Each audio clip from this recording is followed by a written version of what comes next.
Hello, everybody. I'm a practicing therapist and a doctoral student of psychology. Today, we're going to go over a topic that a lot of you guys were talking about in many different ways, okay? And it's basically why an avoidant changed for another person, but not for you, but it's from your angle, right? So I'm guessing it would be like your ex changed for like a new person, but did not change for you, okay? Now, this may or may not have actually happened, but if it does happen, we're going to talk about it. But first, I want to recognize and point out one point that I think is very obvious. It might not be real change. You're just seeing it from your perspective, okay? It might just be temporary. It might just look like it because they're trying to get a rise out of you. I don't know what the situation is. However, why not we today just talk about what are the reasons that avoidants do change and commit to somebody, and maybe you can apply it to your ex and see if it fits, because more often than not what you're seeing is actually a temporary display. However, if you genuinely feel like an avoidant has changed for somebody else, I am not going to discredit your opinion, okay? I'm not. You know better than I do because you've been with that person, okay? And so we're going to talk about the components, the key components that help an avoidant to commit, so that you can understand if that change that you're seeing displayed is genuine or not, okay? Because usually it's going to be some of these criteria, okay? So the very first one is that I do want y'all to recognize avoidants do not technically, I guess I would say they don't commit for traditional reasons, I guess is the best way to put it. They're basically less motivated by emotional validation in terms of commitment. So they're not going to necessarily commit because everybody's committing. They're not going to be pressured as much about that. They're not going to be pressured to think, okay, I'm feeling lonely, let me go ahead and commit. They might not commit because they feel like, oh, this person makes me feel very special. This makes me feel like prioritized, like I'm the one, right? They don't necessarily feel like that. Other attachment styles do, especially anxious and secure. They're going to feel that way, right? Oh, I feel prioritized by this person. I feel valued. I feel like this person really cares about me. Avoidants don't think of it like that. And so no matter how much this person is making the avoidant feel like they're on a pedestal, that's not going to make an avoidant necessarily commit. They don't necessarily commit if they feel like they're being loved. They mainly commit for other reasons, and we're going to talk about that, but I wanted to get that misconception out of the way because I feel like a lot of people don't understand that, and it's really important. And so basically, now that we got that portion out of the way, what's the main criteria for an avoidant to actually want to commit and change for somebody, okay? They tend to commit basically more on practical things and emotional investment, their emotional investment over romantic feelings. It doesn't mean they don't have romantic feelings for that person, but even if this person absolutely loves them, or they absolutely feel like this is the most deepest connection they've ever had, if they feel like the relationship is unhealthy, or there's a lot of issues or arguing, or the two people don't have a lot of similarities or lifestyle connections, whatever it may be, they may feel like the relationship is not necessarily worth it because they feel like those aspects in regard to their perspective are going to make the relationship fail at one point or another. And so there's no point in continuously committing to this person. They tend to commit off practicality, right? And long-term relationships, typically, that increases the chance of commitment simply because that emotional investment has been made for many, many, many years.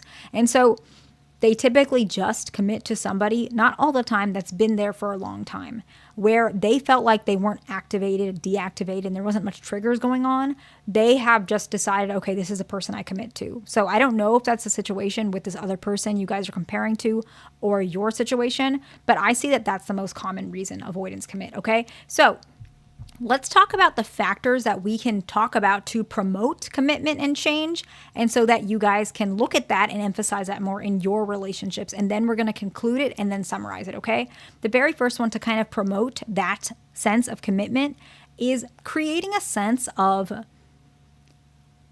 context to which commitment is not a negative thing, okay? I've talked about this before, but I still think it's really important because I think this point needs to be driven home because this is one of the barriers. Talking about commitment in a sense that it's not like a horrible thing or it's not going to take their freedom away. Just talking about, let's say your neighbors have been married for 45 years, let's just say.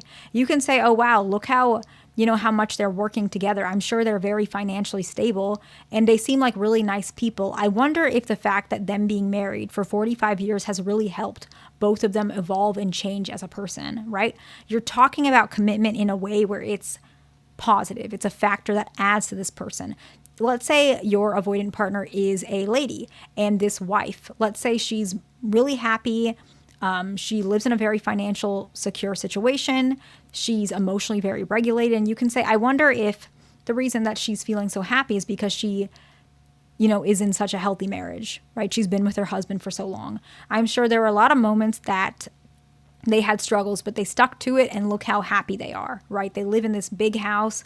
They drive these nice cars, whatever it is. And the reason why I bring up financial criteria is because avoidants tend to pay attention to things that are more tangible, right? You can even mention, oh, their kids went to really good schools, or look what happened. Their son became a lawyer. It's obviously because it's probably because they stuck together through their marriage. Even though that might not be necessarily the truth, it might not be.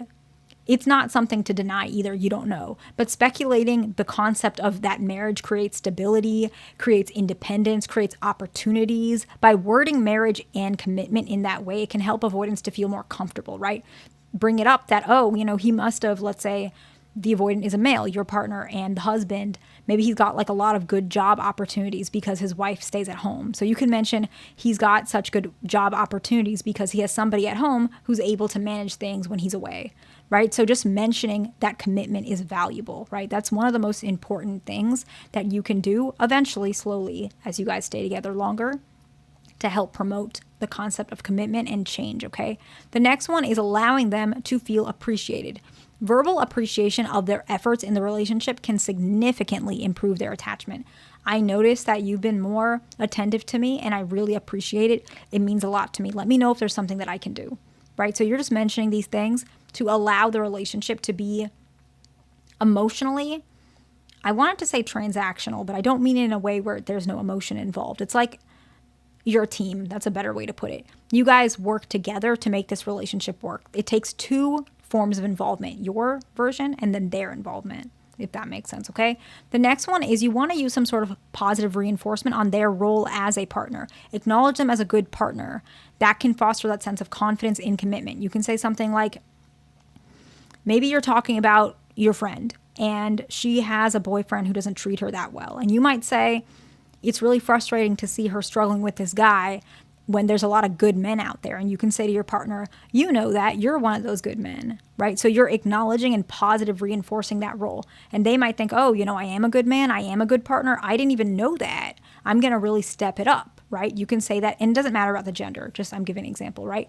By acknowledging those things, you're reinforcing their positive role in commitment, okay? The next one is acceptance of autonomy. Respecting their need and your need for autonomy. Personal time, it strengthens that bond, okay? That really helps. And of course, respect in communication.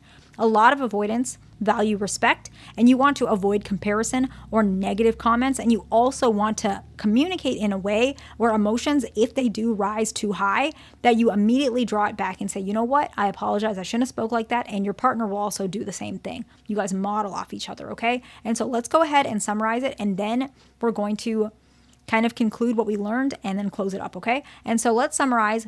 One of the first ways to promote commitment is to communicate in a way where commitment from any sort of perspective, typically external, is beneficial, okay? The next one is create appreciation within the relationship. The one after that is positively reinforce their role as your partner.